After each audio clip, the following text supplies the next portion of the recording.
Сайн байцгаана амьдагчүүд ээ. Та бүхэнд эзний өдрийн мэндийг хүргэе. Бурхныг хайрлаж түүнд үйлчлэе.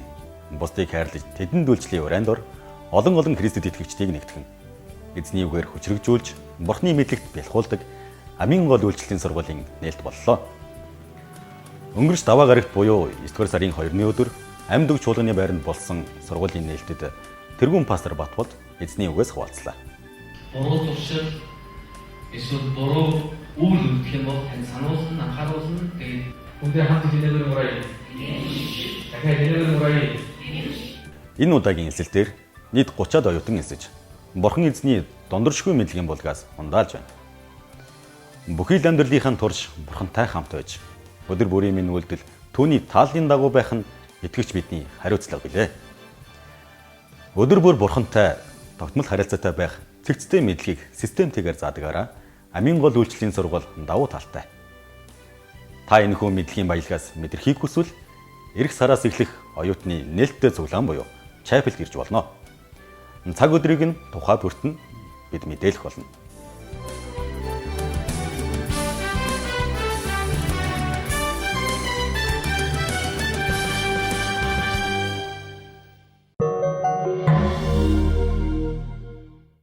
Бүсгүй хүн гэдэг мөнхийн эзний хайр, уучлал, халамж нэгүслийг шингээсэн түүний зан чанар гэлтэй. Бүсгүй хүн үгүй газар бүлэцэх хайрч дутмаг гэсэн үг байдаг. Амьд үг чуулганы байранд өнгөрөгч пүрв, баасан, бэм гаргуудад манай чуулганы нийт эмэгтэйчүүдийн дунд нэгэн гайхалтай семинар болж өндөрлөлөө. Семинарт Америкийн нэгдсэн улсын амийн гол чуулганы тэргүүн пастор Белинда Лю хэрэлцэн ирж эзний үгийг дамжуулсан юм. Бурхан эзэн хаа холын нутгаас өөрийн хүчрхэг нэгэн охиноороо дамжуулан хэлэхдээ амьд үг чуулган дах өөрийн хайртай охид эмэгтэйчүүдийг хүчрхэг байж сүнс дотор нэгдэн үгээр өөрийгөө зэвсэглэж харанхуй ёс бус энэ нийгэмд гэрэл ба давсан бол гэж дахин сануулсан юм. Dear Mongolia ladies, I'm so happy I can talk with you. Сайн байна уу, Монголын эмэгтэйчүүдээ? Та бүхэнтэй мэдчилж байгаадаа би баяртай байна.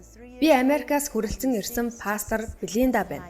Би 3 настай байхдаа Есүсийг аврагчаа болгон хүлээн авч 12 настайгаас пасторын эхнэр болохыг мөрөөдөж ирсэн. Одоо би пасторын эхнэр болоод 30 гаруй жил болж байна. Бурхан надад эмэгтэйчүүдийн төлөөх гал халуун хүсэл, дуудлага өгсөнийг мэддэг. Эмэгтэй хүн бүр эзэн доторх хувь тавилангаа олж мэдэх боломжтой гэж би итгэж найддаг. Өнгөрсөн 3 өдөрт Монголын эмэгтэйчүүдэд урамшуулан эзэн доторх хувь тавилангаа мэдэж Бурхны ерөөлийн суваг байж эмэгтэй хүн бүр өөрийн улс орон болоод хүрээлэн байгаа орчиндөө өндөйн босч эзний алдрын төлөө өөрийгөө зориулж амьдрах тухай хуваалцлаа. Та бүхэндээ баярлалаа. Бурхан та бүхнийг минь ивэг.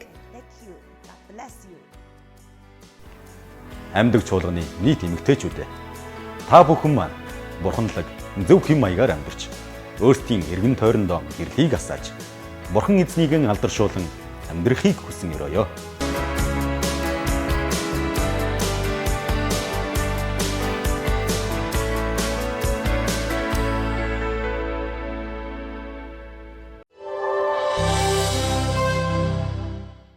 Үйлчлэлийн шинжил эхэж байгаатай холбоотойгоор эрх нэм гарагийн цуглаан Монголын үйлдвэрчний эвлийн соёлын дугууртанд 11 цагаас болно.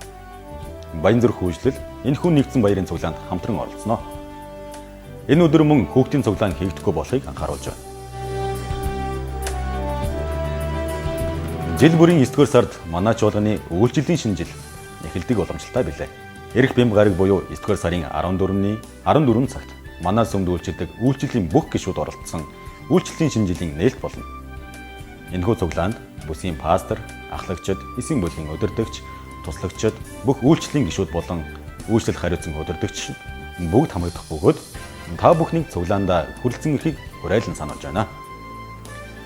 Бурхны бидэнд өгсөн алсын хараа зориг дуудлагад үнэнч байж түүний хаанчлалын төлөө хамтдаа үйлчилцгээе.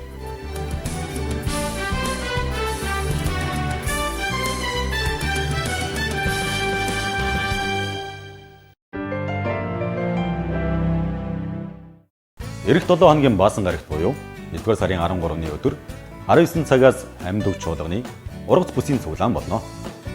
Уг бүсэд хамрагддаг нийт итгэгч гишүүд та бүхнийг цуглаанда идэвхтэй хамрагдана уу гэж уриалж байна.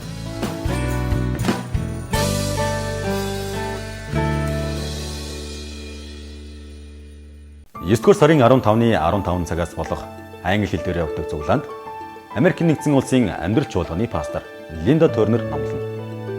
Эрхэм та англи хэлээр номлолоо сонсож, англи хэлээр бурхан эзнээ магтахыг хүсвэл нэм гараг бүрийн 15 цагаас болдог англи хэл дээрх цуглаанд та заавал суугаарай.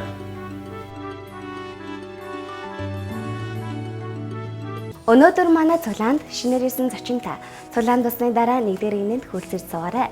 Бид тань Иесус Христийн тухай болон сүмийн талаар товч танилцуулах болно. Ингээд анхаарлаа хандуулсан та бүхэндээ баярлалаа. Дараагийн мэдээллийн хөтөлбөрөөр дахин уулзцгаая.